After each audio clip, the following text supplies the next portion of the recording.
Hello everyone, welcome to NNL 1. So do you also find it challenging to remember the adventitious breath sounds? Well, I have a simple trick for all of you, which is, can we really save the patients? C here stands for crackles, which are also known as rails.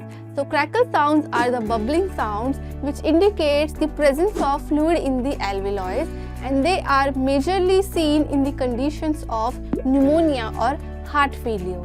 Next we have wheezing. So wheeze sounds are high-pitched musical sounds which indicate the obstruction in the airway, and they are typically seen in the condition of asthma.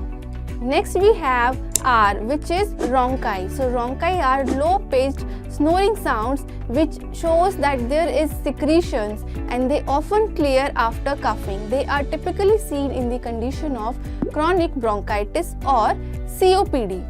Next we have Stridor. Stridor are high-pitched sounds which indicates obstruction in the upper airways, and they are typically seen in the conditions like foreign body obstruction or in the cases of croup.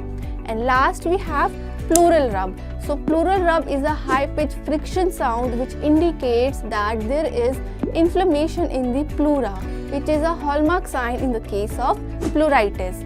So next time, just remember, can we really save the patients? And it will help you in assessing the patients and monitoring them at early phase so that interventions can be done timely. Therefore, an understanding of breath sounds is very important whenever you are going for respiratory assessment.